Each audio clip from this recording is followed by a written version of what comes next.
छात्रों, आज हम बीकॉम पार्ट 3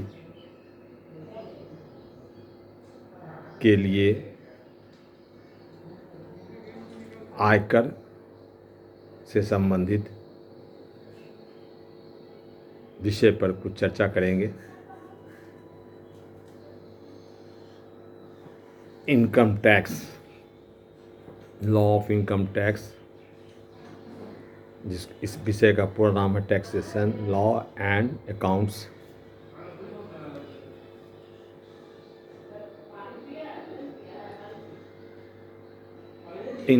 भारत में इनकम टैक्स डायरेक्ट टैक्स है जो सेंट्रल गवर्नमेंट के द्वारा लगाया जाता है।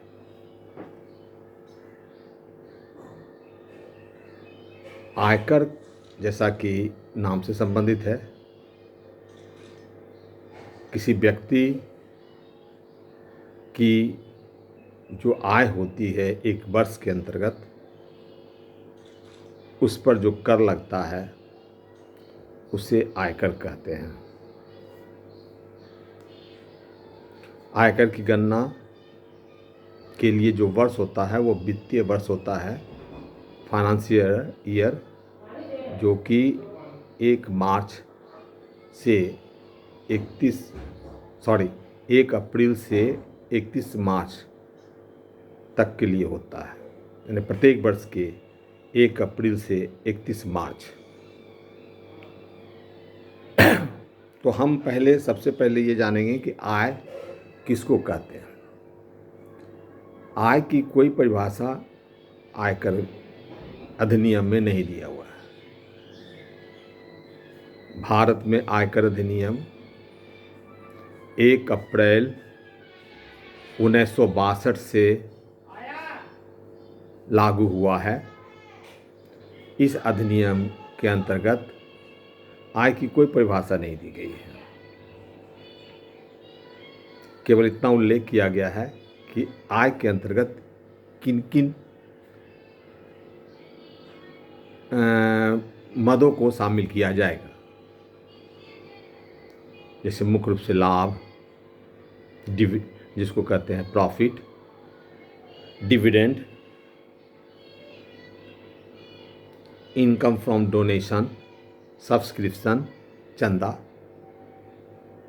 परक्यूजिट, वेतन के अलावा जो अन्य सुविधा भी मिलती है, निःशुल्क या अंशतः निःशुल्क, उसको परक्यूजिट कहते हैं, अनुलाभ कहते हैं। लॉटरी से इनकम इत्यादि।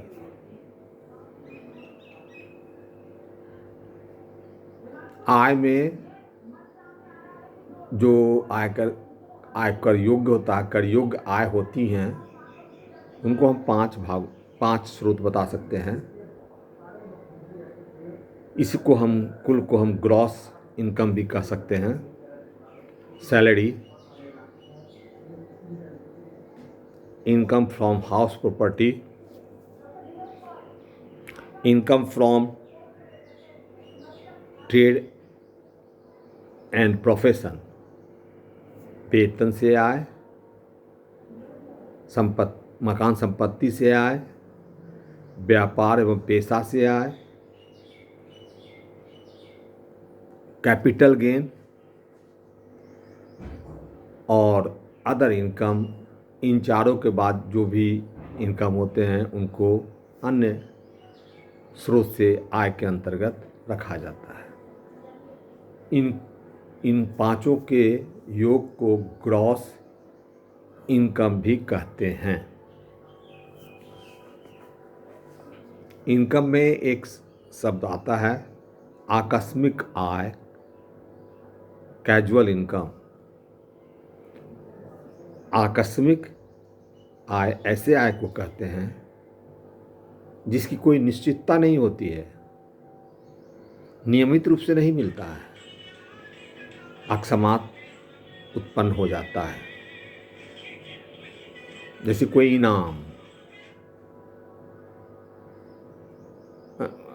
इनाम कोई प्राइज, रेस कोर्स, जुआ, इन सबों की आय, जुआ में कोई पता नहीं होता कि हम ही जीतेंगे, खेलने वाला ही जीतेगा। लॉटरी, लॉटरी के अंतर्गत निश्चित नहीं है किन्हें लॉटरी मिलेगा, इसलिए ये सब आकस्मिक आय के अंतर्गत आते हैं। अब हम अगला जो शब्द का विश्लेषण करने जा रहे हैं वह है व्यक्ति, जिसको हम पर्सन कहते हैं। पर्सन, आयकर अधिनियम के अंतर्गत व्यक्ति के अंतर्गत एक व्यक्ति आते हैं, इंडिविजुअल जिसको कहते हैं, इंडिविजुअल आते हैं,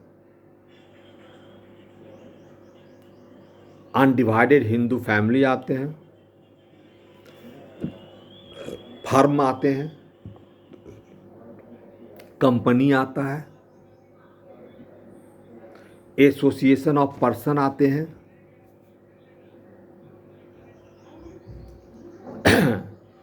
बॉडी आता है, एसोसिएशन ऑफ बॉडी जो डिफरेंट बॉडीज होते हैं, और धार्मिक संस्थाएं आती हैं। इस तरह से धार्मिक संस्था का ये, या आर्टिफिशियल पर्सन कहिए इसको, जिसमें कि मान लीजिए कोई मूर्ति हम लोग पूजा करते हैं, मंदिर जाते हैं, तब मंदिर के भगवान को व्यक्ति माना गया, भगवान को व्यक्ति मान के ही हम पूजा करते हैं कि वो हैं, ऐसे व्यक्ति को आर्टिफिशियल पर्सन कहते हैं।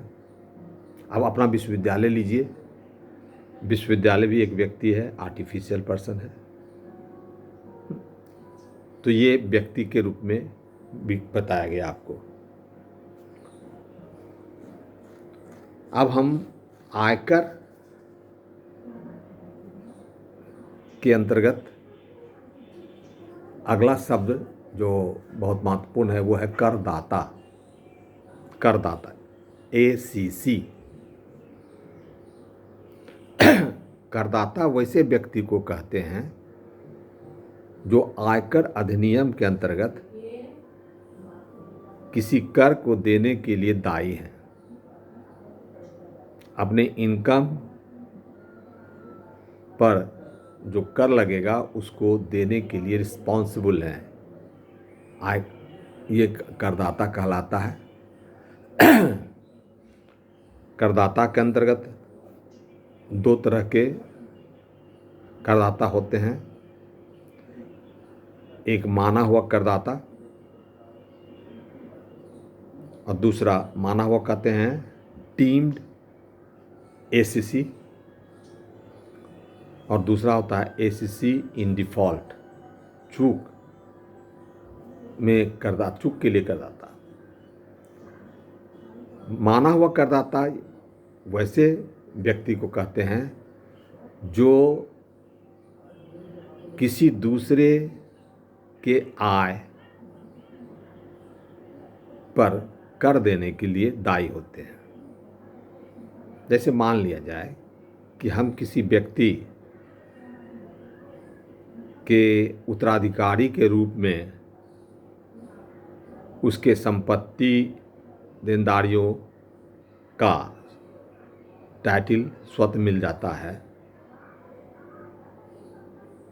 तो ऐसी स्थिति में मेरी जिम्मेदारी होती है कि उनका जो कर बाकी है उन्हें हमें ही देना है, हमें ही चुकाना है, क्योंकि उनके संपत्ति इनकम पर मुझे लाभ मिलेगा तो कर भी मुझे ही देना है। इसलिए माना हुआ करदाता हुआ ACC, डीम्ड ACC। और अगला होता है चूक के लिए करदाता, ACC इन डिफ़ॉल्ट। ऐसा व्यक्ति जो कर किसी के इनकम पर आयकर काटने का अधिकारी है और वह आयकर नहीं काटता है उसका, तो वैसी स्थिति में अधिकारी जो है जिसे उनके आय पर आय कटौती करना चाहिए, नहीं काटे, ऐसी स्थिति में कटौती करने वाले अधिकारी जो नहीं काटे वह करदाता माने जाएंगे, एसीसी इन डिफ़ॉल्ट।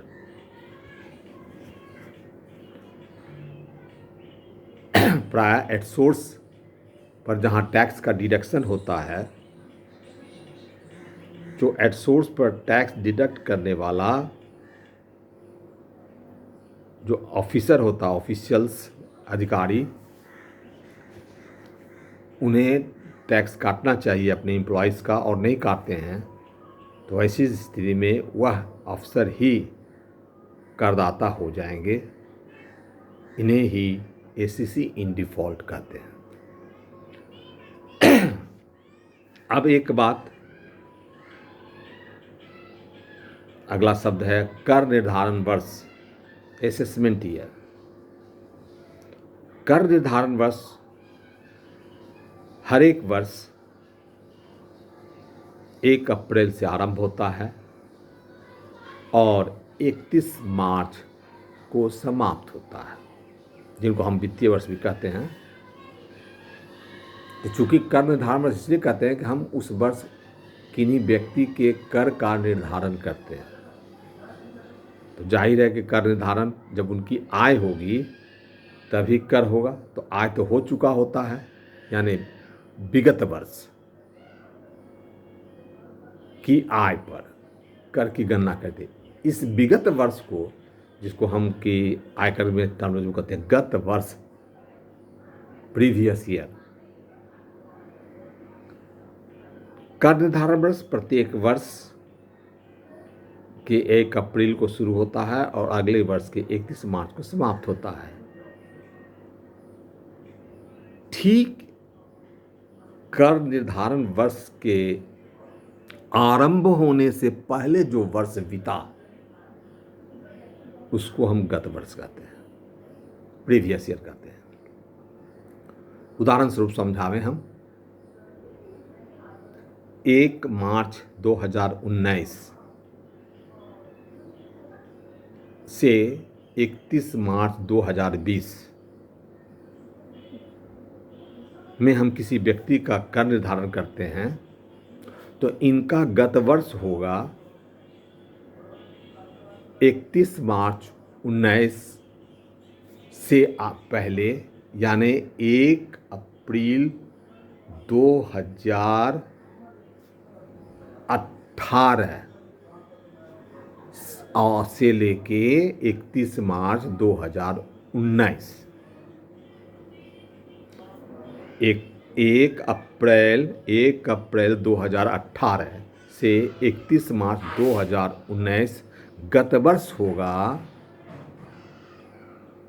कर निर्धारण वर्ष 1 अप्रैल 2019 से 31 मार्च 2020, यानी इस प्रकार 1 अप्रैल 2019 से 31 मार्च 2020 जिसका कर निर्धारण है वर्ष है, उसके आय की गणना गत वर्ष के लिए हम करेंगे 1 अप्रैल 2018 से 31 मार्च 2019।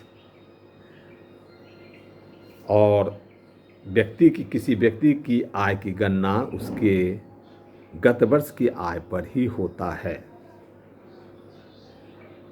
आज यहीं तक, फिर आगे। धन्यवाद।